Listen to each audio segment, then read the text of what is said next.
What's going on, guys? It's Prototype, and I have another Bloons Tower Defense Battles gameplay for you guys. And as you can see, we got ranked 29,000. I really haven't been too focused on it. I've been playing quite a bit of Assault mode. As you can see, I have a lot less energy than I used to. And actually, let's go ahead and check out my win-loss here real quick. As you can see, I'm 67 and 49, which is a bit better than last time. I'm definitely getting better at the game. I've been playing a lot more. And I found a new strategy that I like to use. I'm going to go ahead and show you guys what that is. Depending on the map, of course, but the random tower is... Oh, I'm not connected to Wi-Fi. Oh well, no big deal.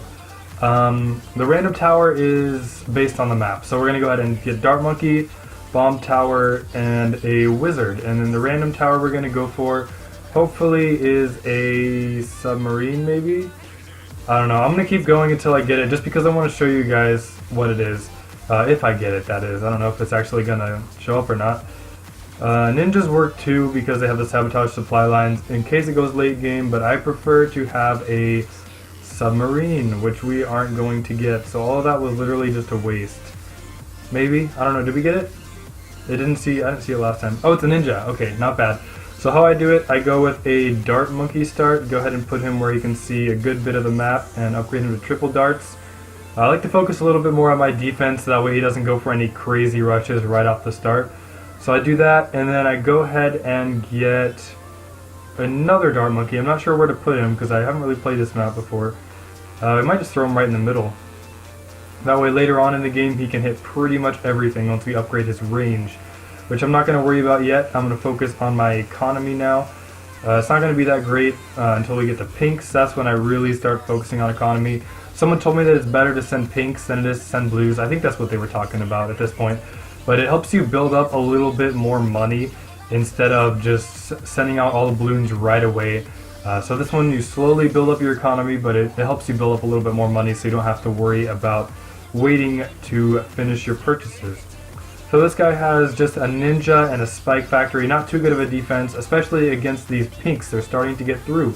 He had to use his road spikes in order to defend those, which I'm fine with. I'd rather have him use those up. He also built another spike factory right there, so that's going to make a bit of a difference. I don't know what else he's going to spend his money on. He doesn't really have that much left over for eco. So once we hit about 300, we're going to go ahead and build our bomb tower. I don't know where to put it on this map because, again, I've never played this before. I'm going to go ahead and put it right over, maybe right here. I don't know. I try to figure it out so that the pops will work very well. Of course, when I set it to cluster bombs, it sends out a circle, and I want that to be lined up as best I can with the other balloons and the rest of the map. So hopefully this spot will work well. Like I said, I don't really know this map. I've never done the strategy on it. Usually when I play this map, I just spam a bunch of submarines around the outside.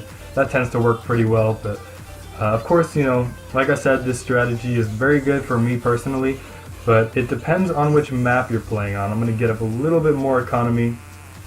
I also realized it doesn't have any lead popping power, so if I get up to some leads, I might save up a little bit and make him buy something, because he hasn't shown anything that can have lead popping power yet, besides the spike factories, which are not reliable.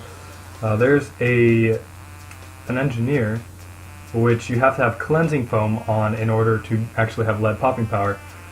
Camo popping power, I would say he's pretty set, but we're going to go ahead and send out just one set of leads, or one full little thingy of leads, I guess I should say.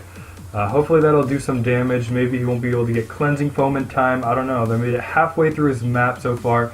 Also, leads just obliterate all the spikes that they lay down when you try to when you're using spike factories. So they really can't do anything.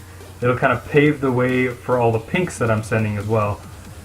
And we are going to take him down because he had no lead popping power. Like I said, the strategy does work pretty well. It's not exactly late game, but in case it does go late game, you can get Super Monkey Fan Club, you can get Moab Maulers, and the, whatever the heck the other one is, the ability that takes out Moabs, again on the bomb tower. It has the stunning ability as well, which is very, very nice for some balloon popping power when you don't want to just pop Moabs with the bomb towers. Of course, we have the Wizard, which is better camo detection, because just with Dart Monkeys, you don't really get that much camo detection. I think you get it if you do Super Monkey Fan Club, but that's pretty late game before you would be getting Super Monkey Fan Club. So I personally like to use the fire wizard. I don't like to use the tornado wizard. To me, it's just not that great. So the fire wizard is usually my camo detection. It's not that great against camo ceramics, but that's where the juggernaut comes in, another one of the dart monkey upgrades. So we're gonna try, and we'll just go with that for our random tower. That's fine. It really doesn't matter so much on this map. There's not really that much room for thingies anyway, whatever the heck you want to call them. Submarines, that's what they're called. So I just fit it somewhere. Where's it? Right there. Get our triple darts, and I think we're gonna go straight for another, I don't know. I think I'm gonna stick with my normal strategy. We're gonna get another triple dart right in here, maybe. I think that'll be good. And then we're gonna go over to economy. Now this strategy, I really don't like to use set strategies. I don't want to play the same way every single time because that gets very repetitive, pretty boring for you guys to watch, I'm sure. But when you're going for wins, I think this is definitely a good idea to, you know, kind of use. It's weird because sometimes the other person changes things up. You might not have the certain popping power that you need at a certain round. You might not have camo, which for this you really should have camo. But ceramics can hurt you pretty bad. Yeah, like you might not have enough camo popping power overall, is what I meant to say earlier. I guess that's where I was going with that. It's pretty hard to get plenty of camo popping power when you just have dart monkeys. That's where the wizard comes in.